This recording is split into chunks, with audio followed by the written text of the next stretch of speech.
No te pido tanto, eso lo pide Pablo Milanés, a quien estamos escuchando porque por Inverfest Live Streaming se presenta a las 20 horas de Madrid, pero cuidado que son las 3 de la tarde de Uruguay. Aquellos que quieran ver este concierto pueden hacerlo, ojo, pagando, ¿no? Para poder ver este concierto por streaming. Es algo sobre lo cual alguna vez probablemente conversaremos con nuestro querido amigo, el ingeniero Sebastián García Parra, constructor de su columna de inteligencia artificial.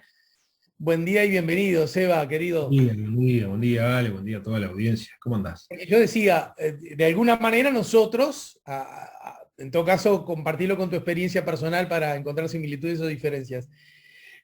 Si un artista, ponele, consagrado del Uruguay, que nos guste mucho, o que no sea consagrado, que nos guste mucho, va a un concierto y nos da muchas ganas, bueno, o bien antes compramos el disco, hacemos lo que podamos, hacemos un esfuerzo para ir al concierto.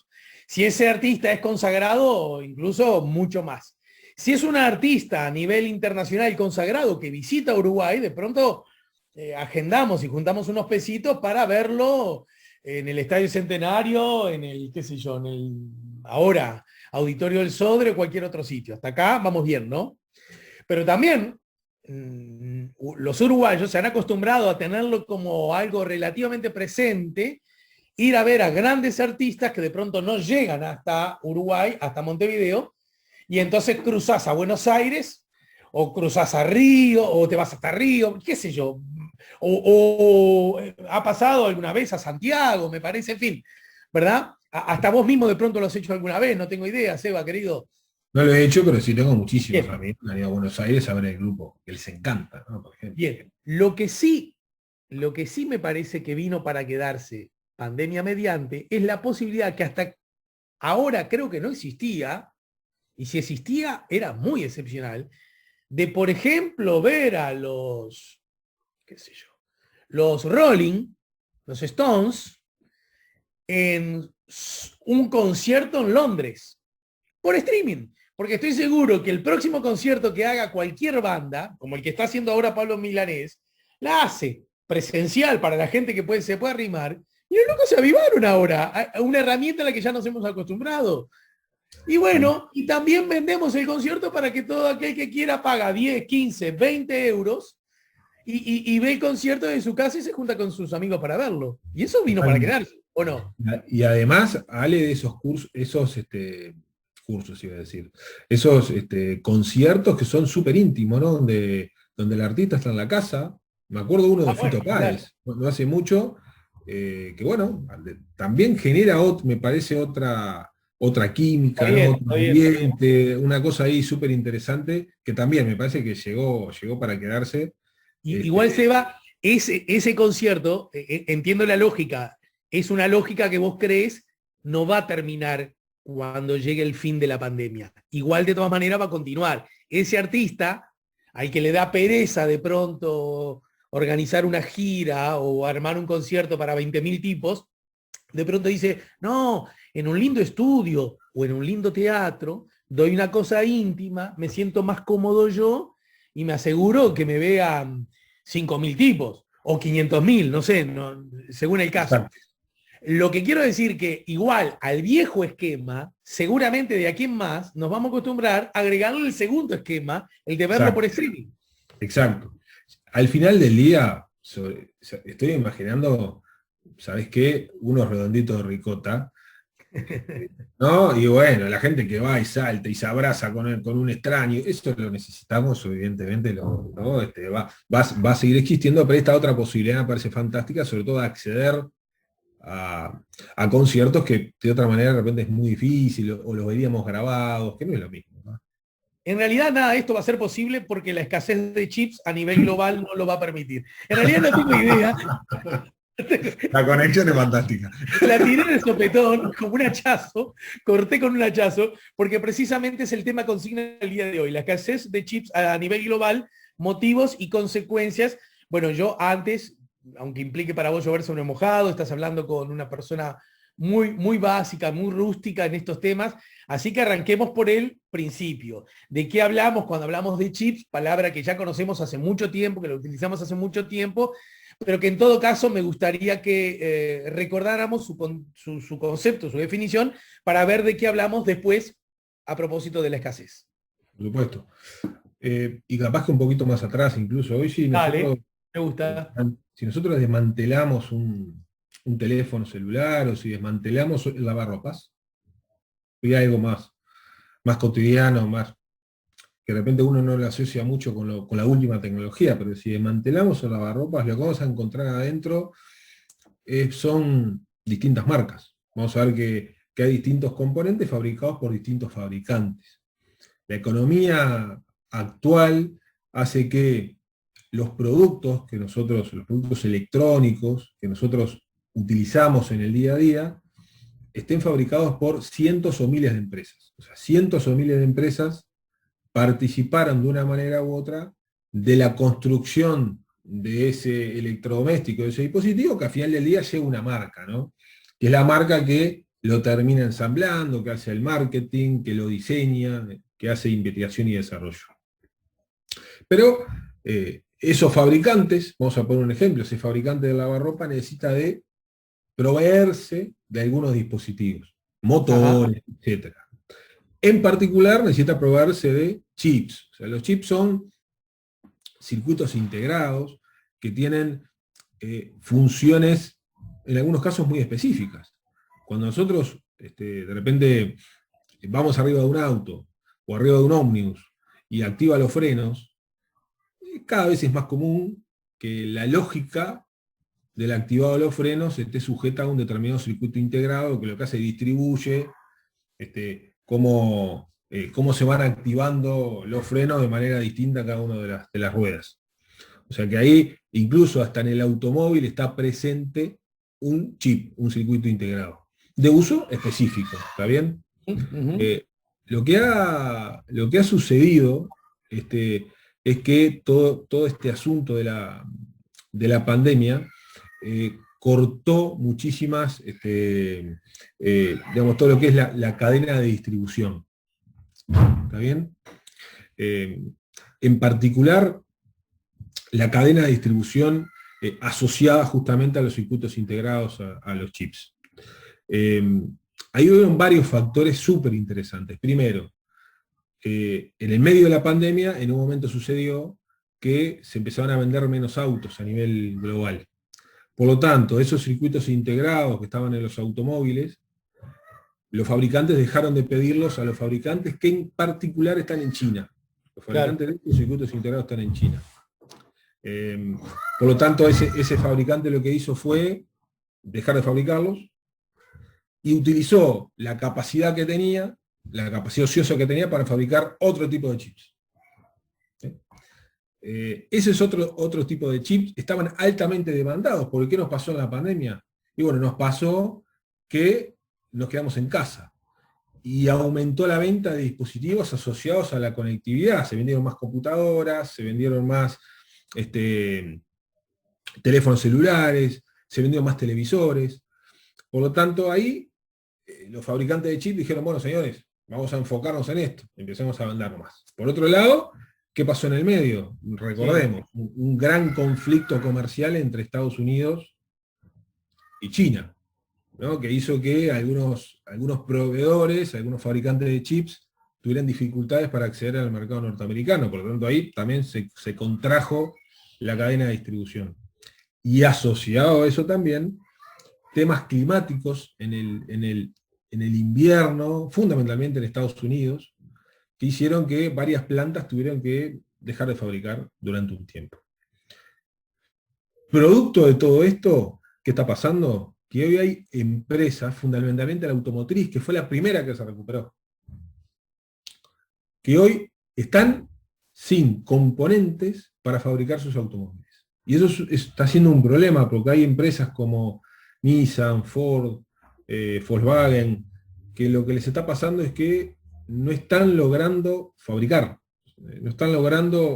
sus automóviles y por lo tanto ya están previendo que recién la normalidad la van a alcanzar en el 2022. Lo mismo sucede con empresas como Apple. No están logrando producir la cantidad de dispositivos. Ellos están en un informe financiero que emitieron en estos días, dijeron que no están logrando fabricar la cantidad de teléfonos, de iPad, que tenían planificado hacer. Y lo mismo sucede con, con otros fabricantes en Estados Unidos.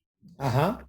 Primera medida que se dio muy potente es que ya es un tema de Estado. O sea, ya el presidente Biden lo que hizo fue pedir un registro de todos aquellos fabricantes que utilizan chips, que son alrededor de 160 empresas que hoy están siendo afectadas, para tomar medidas. En particular, intentar que empresas locales norteamericanas comiencen a fabricar chips que se estaban fabricando en China. Hay un conocido fabricante, que quizás algunos oyentes lo hayan escuchado, que se llama Intel, que bueno, históricamente ha fabricado los microprocesadores de nuestras máquinas, que bueno, ya ha levantado la mano y ha dicho, señores, yo estoy disponible, tengo capacidad de fabricación para esos circuitos, para esos chips. Pero al final del día lo que ya está sucediendo es que lo que siempre sucede en la economía, está aumentando la demanda de algunos dispositivos electrónicos, la oferta va a bajar, por lo que acabo de decir, por lo tanto, va a aumentar el precio. Y se está previendo aumentos de precio en algunos dispositivos electrónicos, producto de esta crisis, que se estima entre el 3 y el 5%, o sea que puede ser que algún autito empiece a aumentar su precio justamente producto de esto, los dispositivos electrónicos también, e incluso, ayer leía otra noticia que está vinculada con esto, pero hay un comunicado de Sony que está diciendo, bueno, que su nueva PlayStation no va a llegar a cubrir la demanda en este y el próximo año. O sea que, ajá, sobre todo los países que estamos más en los suburbios del mundo, seguramente algunos productos no nos van a llegar como teníamos pensado.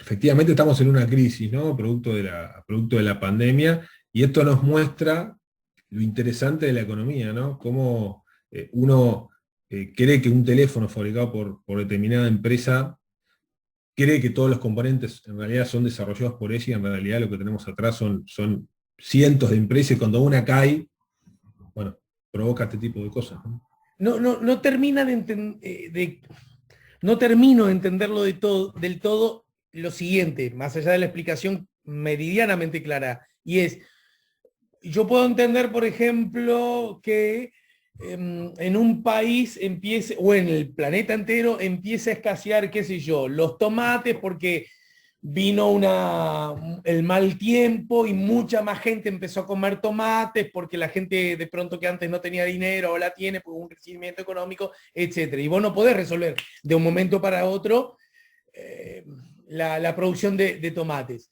Hubiese pensado que la producción de chips, sí, la regulás casi al instante, automáticamente, con el ejercicio de la demanda y de la oferta. Es decir, más gente necesita computadora, creamos más, y más personas trabajan por día, y si necesitamos más personas, y si eso no nos alcanza, contratamos más personas. ¿Dónde está fallando mi razonamiento al creer que eso era más automático y con menos riesgos en ciertos bienes que no escasearan? No está fallando, en realidad hay un matiz temporal. Digamos, las plantas que fabrican los circuitos integrados son de altísima especialización. Y aumentar la capacidad de fabricación lleva meses, o incluso puede llevar un año tranquilamente. China es experta en esto. China es un mercado donde, para tener una idea, Foxconn es una empresa china que fabrica muy buena parte de los chips que nosotros tenemos en nuestros teléfonos. Ajá. Ahora, si tiene que aumentar la fabricación, evidentemente tiene que instalar nuevas plantas, que eso lleva un tiempo. Hay procesos que bueno, se pueden acelerar más o menos, pero hace que haya un descalce entre la oferta y la demanda, que es lo que está sucediendo en este momento. Y ahí hago un paréntesis, que hay algo que es interesante también traerlo. Empresas como Foxconn, que fabrican millones de chips diarios, eso lo logran en parte a que sus empleados viven en condiciones realmente lamentables.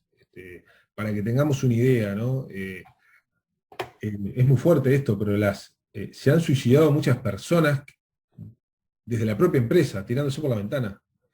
Por lo cual la solución de la empresa fue poner mejores rejas, para que eso dejara de pasar. Nada, hay que ser consciente también que los niveles de presión, ¿no? Lo estamos viendo de lejos, ¿no? Pero los niveles de presión que ejerce esto en el mercado hace que termine redundando en prácticamente una cuasi esclavitud. Estoy hablando fundamentalmente de China, ¿no? Porque esto requiere equipamiento altamente especializado, pero al final del día muchísimas personas que están en la línea de producción de estos dispositivos y con la presión de generar cada vez más chips para lograr mejores márgenes y lograr cubrir las necesidades del mercado. Bien, y a propósito de las consecuencias, ya casi en el final, ya algo adelantaste, pero ¿cuáles son las más inmediatas y las más cercanas a nuestra vida cotidiana? Bueno, yo diría que la más inmediata va a ser que algunos dispositivos de última generación van a demorar en llegar a nuestro país. Yo creo que hay muchos usuarios que se llaman los early adopters, ¿no? Son los que les gusta tener el último dispositivo. Bueno, van a tener que esperar un poco más, pensando sobre todo en teléfonos celulares, en consolas de juegos. Por otro lado, algunos modelos de automóviles van a demorar en llegar un poco más. Y tercera, que creo que hay que ver realmente qué sucede, porque esto es muy reciente, ¿no? Esto que estamos hablando es una noticia de la semana pasada. Hay que ver realmente qué sucede con los precios de algunos dispositivos, si realmente va a haber esta alza de precio que se está estimando entre el 3 y el 5%. Yo diría que son las consecuencias inmediatas para nosotros. Las consecuencias en los mercados más grandes ya se están viendo y es la falta de suministro. Bien, perfecto. Bueno, mi querido Seba, hoy juega Nacional, fiel a nuestra costumbre, charlamos o cuando está por jugar Nacional o acaba de jugar. Hoy juega Nacional. No voy a hacer comentarios. Cada vez que hago un comentario auspicioso, yo, mira, tenía un profesor... Le abrimos la posibilidad que a Diego Anchorena también se sume, ¿eh? Así por lo menos hacen fuerza. Claro que sí, pero sabes que yo tenía un profesor en facultad hace muchos años que él decía, yo no soy supersticioso, pero por las dudas, y en este caso... Me parece que Diego está en la misma, ¿no? Me metí a ver si esa fuerza se puede dar por lo menos visualmente, no sé. A ver qué señales podemos mandar. Vamos arriba. Por lo menos compartamos con el público la información acerca de rival y hora del partido. 23 horas, Atlético Nacional de Medellín, justamente en Colombia. Bueno, con todas las dificultades que sabemos que trae desde el punto de vista del contexto político y social en ese país. Así es. Bueno, muy bien, chiquilines. Seba, querido, un abrazo grande, ¿sí? Gustazo, fuerte abrazo. Bueno, era Sebastián García Parra en su columna de Inteligencia Artificial, tan cara como siempre. Qué orgullo, qué honor que tengamos al aporte de Sebastián en nuestro programa.